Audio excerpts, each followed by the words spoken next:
I am here with Mr. David Novak, who is Chairman and CEO of Yum Brands, but I'm here to talk to him about being a book author as well for the book Taking People With You. Glad to have you on. My very first question to you, though, is I think sometimes people are forced into writing a book, they're pushed into it, and then other times you have a book in you and you just need to get it out. Which was it for you?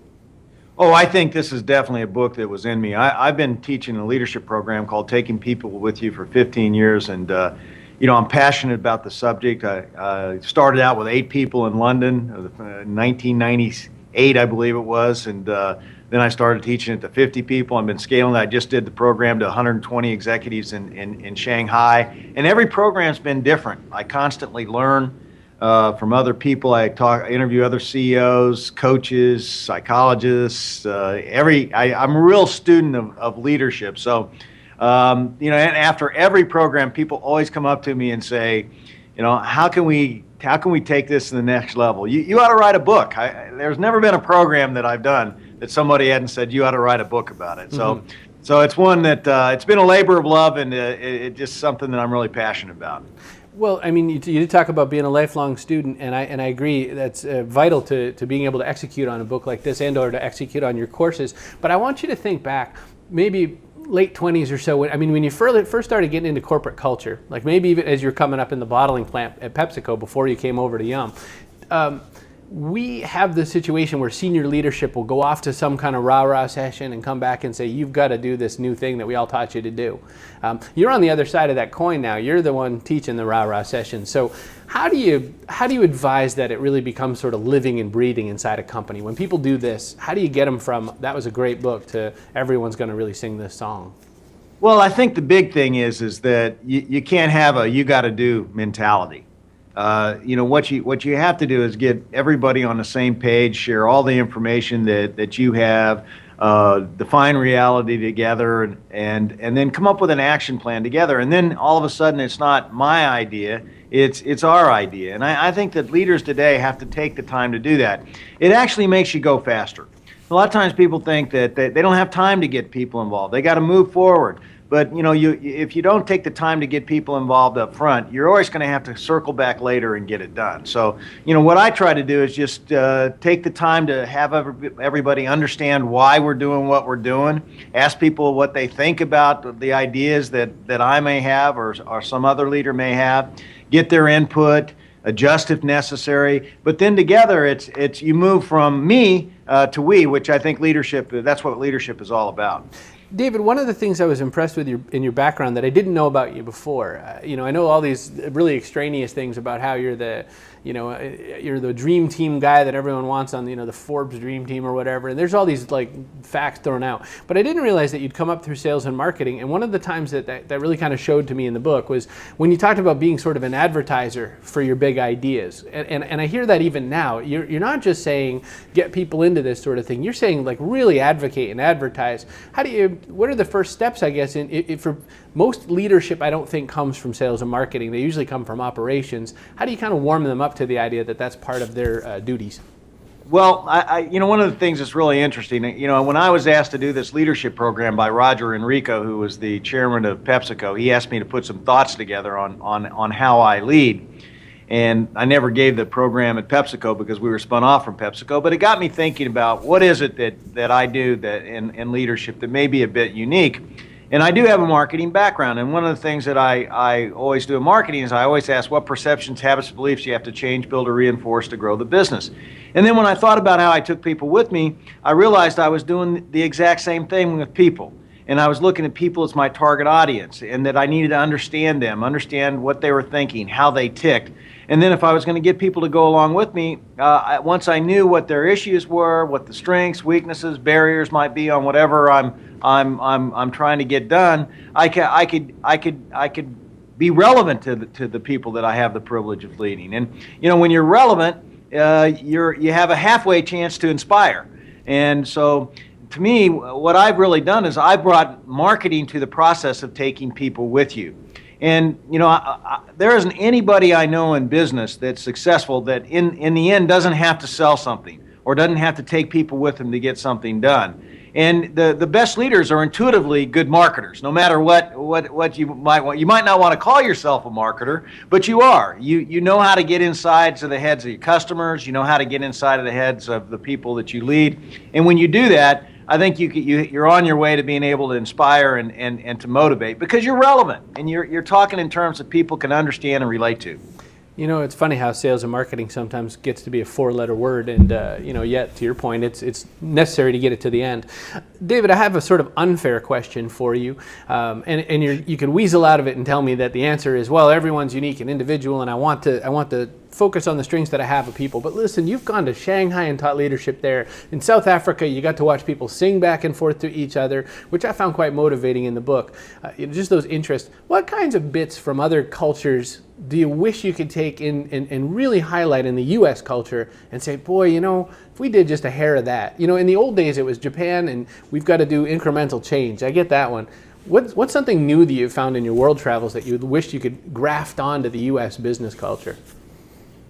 Well, to be perfectly honest with you, I find that people are more alike than unalike around the world. I think you see degrees of differences. I find in emerging markets like China and Africa and Vietnam, people are really hungry to learn because they have this sense of discovery, and everything's more new to them, and they're on the verge of creating more and more growth. I think in the United States, we become more comfortable with the rich environment that we all live in. And I mean rich not in terms of money, but just culturally, everything that's within our grasp. And I think a lot of times it's easy to take that for granted. And, I don't care whether you live in the United States or China or Africa or France. I think leaders that have a sense of gratitude for what they're able to be around and participate in, and people who are not complacent, always looking for ways to take themselves and their business to the next level. And those are the people you really want to follow in the end. And I find those characteristics in leaders all around the world. But I do think in emerging markets and markets that are really starting to take off, there's a real hunger for what the West has. And I think that the West has a tendency to take it for granted. I think that's a fair assessment. In taking people with you, not the book, but in the concept of taking people with you, how do people then grow from following the leader, following your leadership, for example, and then what's the sloughing off part? I know that you wrote about that towards the end. Is sort of like, how do you get someone to go from following and being a good servant leader inside of your leadership to then taking and building up their own discipleship and leading themselves? Well, I think that the biggest thing you have to do is build leaders that see leadership as a responsibility. I always say leadership is a privilege, and if you help people discover the fact that as a leader they have a role and they have a responsibility to take people with them, because people are looking for them to do that. And so again, if it's just me telling people that this is what you need to do, I find that very rarely happens.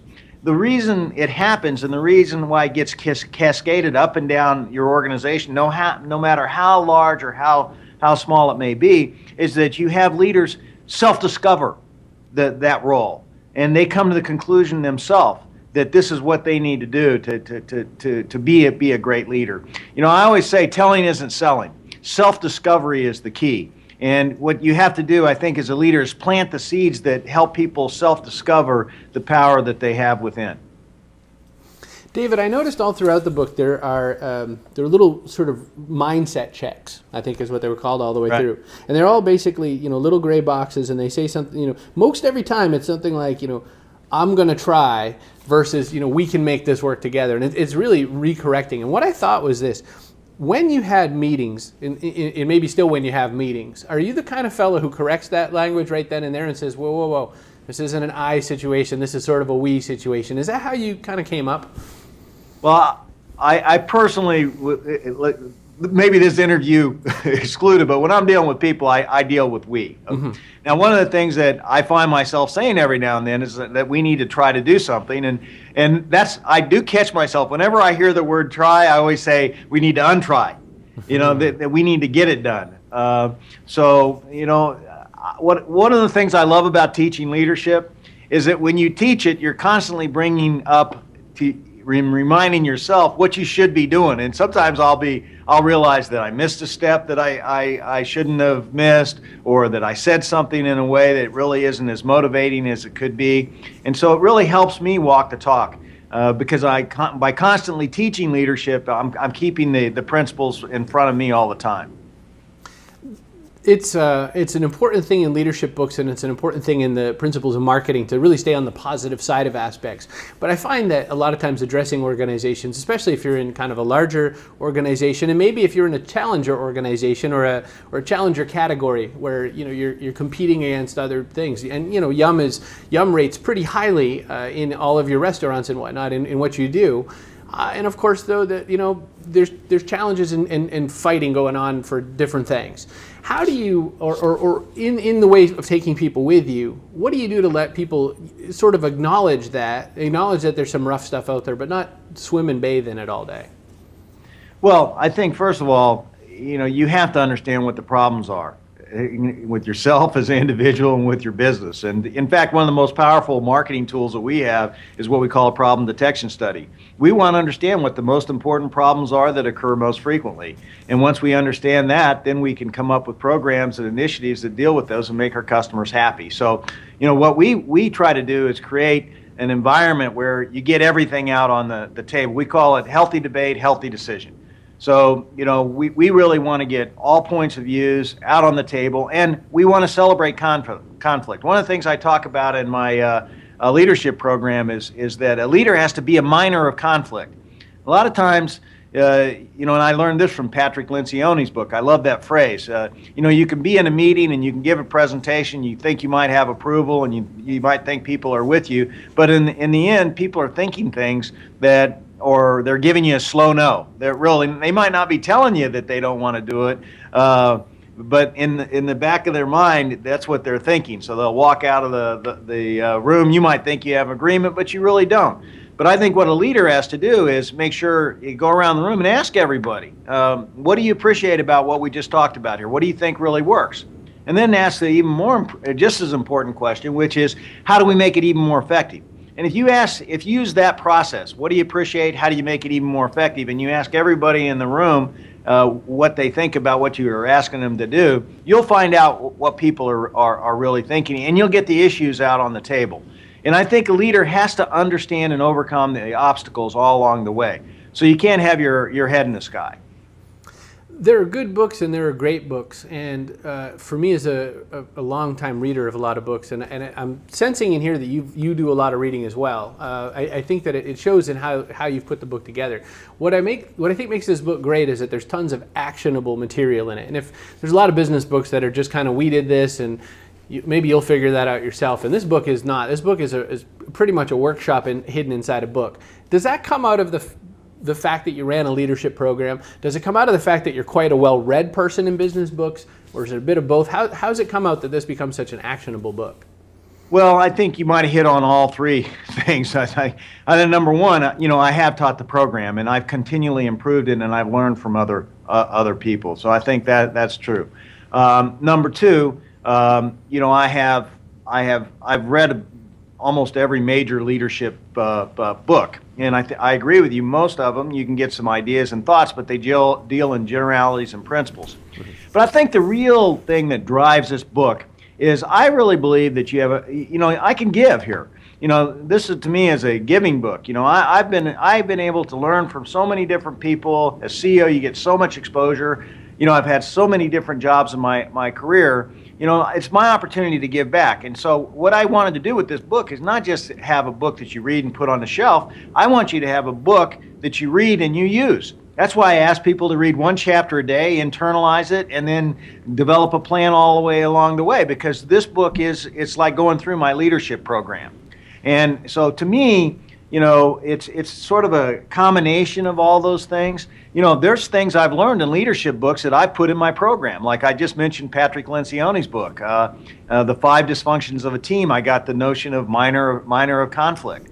So, I've learned from lots of sources. I think what makes this book different, it's not a parable It's not just a story of how you grew your company. It's how you can grow your company and specific steps to get it done. And that was definitely done on purpose. We have just one last question because I know you've got to get on to do some other stuff. But I wanted to say one of the things that really was heartening to me is that you led pretty early with be who you really are, be the best you that you could be, and all that, and that matters to me. One question I have about that is about you specifically. I mean, you've reached the pinnacle of your career at this point, and you're going to go on to a next level now that you're bringing this book out and bringing it out to more people than just Yum. What was something that was part of you that maybe early on you thought you had to not be or hide or do a little differently or something like that, that has come to become a good strength of yours? Well, I think one of the things I was insecure with just my educational background. I was a journalism major and I was dealing with all these MBAs, and I found when I would go early on in my career, when people talked about which school they went or where they got their MBA, I usually went to the restroom, okay, and then I came back a little bit later, right?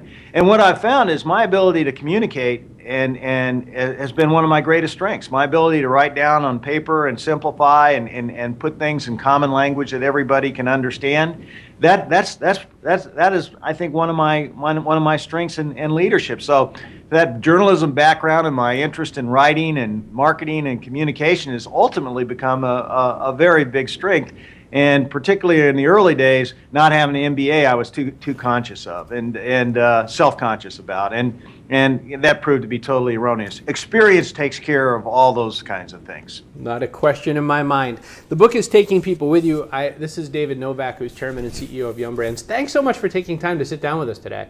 Right, and one thing I would like to say, Please. when I talk about giving, all the proceeds of this book go to the United Nations World Food Program. So we really, there's 1 billion people out there in the world that are hungry, and we really want to use this book to save a lot of lives of starving kids out there. So thank you very much for the opportunity to talk about it. Well, good on you. Thanks so much, David Novak. I appreciate your time today. Okay, thank you.